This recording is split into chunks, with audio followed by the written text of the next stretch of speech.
মধ্যপ্রাচ্যের রাজনৈতিক চিত্র প্রতিদিন বদলে যাচ্ছে। ইরান ও ইসরায়েলের মধ্যে সাম্প্রতিক সংঘাত দিন দিন যেন বেড়েই যাচ্ছে। ইরানের হামলার পর এদিকে ইসরায়েল পাল্টা হামলার পরিকল্পনায় ব্যস্ত। তবে তার আগে ইসরায়েলে আরেকবার আক্রমণের ছক তৈরি করেছে ইরান। কড়া সতর্কতা জারি করেছে ইরানের তেহরান। এদিকে ইসরায়েলকে থ্রেট দিয়েছে ইরানের ইসলামী বিপ্লবের নায়ক আইআরজিসির উপপ্রধান ব্রিগেডিয়ার জেনারেল আলী ফাদাবি। তিনি ক্লিয়ারলি বলে দিয়েছেন যে কোনো ভুল পদক্ষেপ ইসরায়েলের অস্তিত্বকে বিপন্ন করে দিতে পারে। নতুন পরিকল্পনায় ইরান ইসরায়েলের কোন কোন স্থাপনায় হামলা করতে পারে সেটিরও ছক তৈরি করে ফেলেছে ইরান। আল মাহিনকে দেওয়া এক সাক্ষাৎকারে আলী ফাদাবি বলেন, যদি দখলকারী ইসরায়েল সত্তারা ভুল করেও আক্রমণের চেষ্টা করে তাহলে আমরা পার্ধনাগার এবং গ্যাসক্ষেত্র সহ তাদের সমস্ত শক্তির উৎসগুলোকে লক্ষ্যবস্তু করে সবকিছু ধ্বংস করে দিব। ফাদাবি এ সময় উল্লেখ করেছেন যে ইরান একটি বৃহত্তম ইসলামিক রিপাবলিকান দেশ, যেখানে অর্থনীতিকে সাপোর্ট দেওয়ার জন্য অনেক অর্থনৈতিক কেন্দ্র রয়েছে। অপরদিকে ইসরায়েল মাত্র ছোট্ট একটি দেশ, যেখানে 3টি মাত্র স্থাপনা রয়েছে ইসরায়েলের অর্থনৈতিক কেন্দ্রকে সাপোর্ট দেওয়ার জন্য।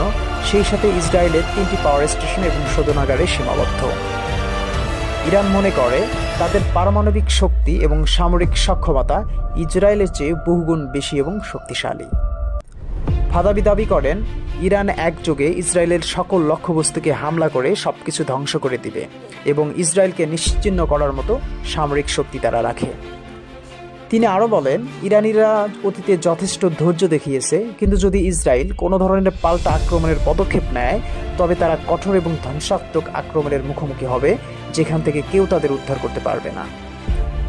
ইরানের সেনাবাহিনীর প্রধান মেজর জেনারেল আব্দুর রহিম ফাদাবির বক্তব্যকে সমর্থন করে বলেছেন, আমরা উপযুক্ত সময়ে একটি সুনির্দিষ্ট এবং সর্বাত্মক হামলার জন্য প্রস্তুত।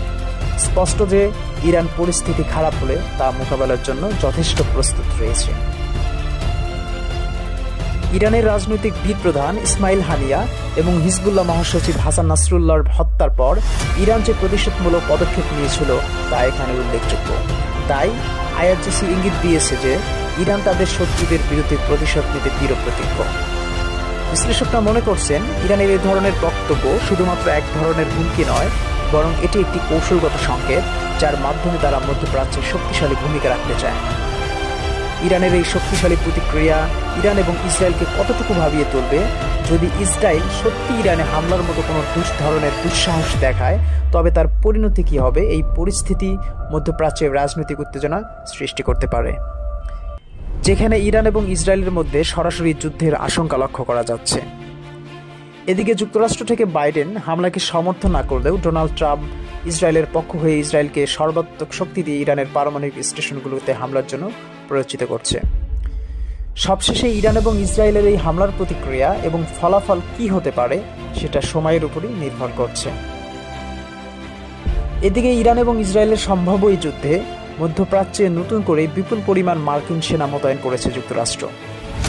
মার্কিন সংবাদ মাধ্যম সিএনএন বলছেন, নতুন করে প্রায় 3000 সেনা এবং 4টি যুদ্ধবিমান মধ্যপ্রাচ্যে মোতায়েন করেছে ওয়াশিংটন। এর মধ্যে দিয়ে অঞ্চলটিতে মার্কিন সেনার পরিমাণ দাঁড়ালো 43,000 এবং আরও রয়েছে কয়েক ডজন সর্বাধুনিক যুদ্ধজাহাজ এবং যুদ্ধবিমান।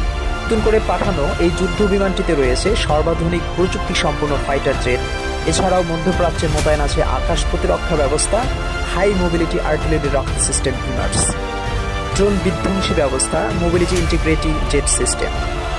মার্কিন যুক্তরাষ্ট্রের এসব সেনা, যুদ্ধজাহাজ এবং যুদ্ধবিমান মধ্যপ্রাচ্যের বিভিন্ন দেশে ছড়িয়ে ছিটিয়ে রয়েছে। এর মধ্যে ইরাকে প্রায় 2500 সেনা রয়েছে, সিরিয়ায় মোতায়েন রয়েছে প্রায় 900 সেনা। ইরাক সিরিয়া ছাড়াও পারস্য উপসাগরে ইরানের বিপরীতে কাতারে রয়েছে যুক্তরাষ্ট্রভিত্তিক বৃহত্তম সামরিক ঘাঁটি। এছাড়াও বাহরাইন, সংযুক্ত আরব আমিরাত এবং ইয়েমেনের বিপরীতে জিবুতিতে রয়েছে মার্কিন ঘাঁটি। 2021 সালের হিসাবে কুয়েতে প্রায় 13,500 মার্কিন সেনা মোতায়েন ছিল। সেনার পাশাপাশি পুরো মধ্যপ্রাচ্য জুড়ে রয়েছে মার্কিন যুদ্ধজাহাজ এবং যুদ্ধবিমান। ইরান এবং লেবাননের সীমান্তবর্তী পূর্ব ভূমধ্যসাগরে যুক্তরাষ্ট্রের একটি আক্রমণকারী জাহাজ মোতায়েন রয়েছে। এছাড়াও গাইডেড মিসাইল ধ্বংসকারী জাহাজ ইউএসএস মার্ফি, ইউএসএস ওকেম, ইউএসএস স্টপডেল সহ বিভিন্ন ধরনের শক্তিশালী আক্রমণকারী জাহাজ প্রস্তুত রয়েছে। সাম্প্রতিক ইরানের ক্ষেপণাস্ত্র প্রতিরোধে এই যুদ্ধজাহাজগুলো শক্তিশালী ভূমিকা রাখে এবং ইসরায়েলকে সর্বাত্মক সহযোগিতা করে। পাশাপাশি হিয়ারিয়া স্টারম্যান নামক তরিটি ভূমধ্য সাগরের দিকে রওনা দিয়েছে ইসরায়েলকে সহায়তার জন্য। বর্তমানে এটি আটলান্টিক মহাসাগর পাড়ি দিচ্ছে। এছাড়াও ইরানের পাশে ওমান উপসাগরে মার্কিন যুদ্ধজাহাজ আব্রাহাম লিঙ্কন মোতায়েন করেছে যুক্তরাষ্ট্র। এছাড়াও যুদ্ধবিমান এবং গাইডেড মিসাইল ধ্বংসকারী যুদ্ধজাহাজ তো রয়েছেই। এদিকে ইসরায়েলকে শায়েস্তার পর দেশটির মিত্র যুক্তরাষ্ট্রকে চেপে ধরেছে ইরান সমর্থিত ইরাক এবং সিরিয়া। মধ্যপ্রাচ্যে থাকা মার্কিন ঘাঁটিগুলোকে লক্ষ্যবস্তু করে বিপ্লবী গোষ্ঠীগুলো চালাচ্ছে একের পর এক রকেট হামলা।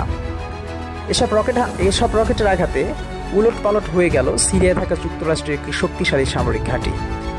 এদিকে ইসরায়েল এবং ইরানের পাল্টাপাল্টি হামলার পরিপ্রেক্ষিতে মধ্যপ্রাচ্যে থাকা মার্কিন সেনা ঘাঁটিগুলোতে একের পর এক নজিরবিহীন হামলা চালানো হচ্ছে এবং এটি উল্লেখযোগ্যভাবে বেড়ে চলছে। এবার দেখা যাক শেষ পর্যন্ত ইরান আরও কী কী পদক্ষেপ নেয় যুক্তরাষ্ট্র এবং ইসরায়েলকে শায়েস্তার জন্য। সে পর্যন্ত চোখ রাখুন আমাদের সাথে এবং সাবস্ক্রাইব করে সাথে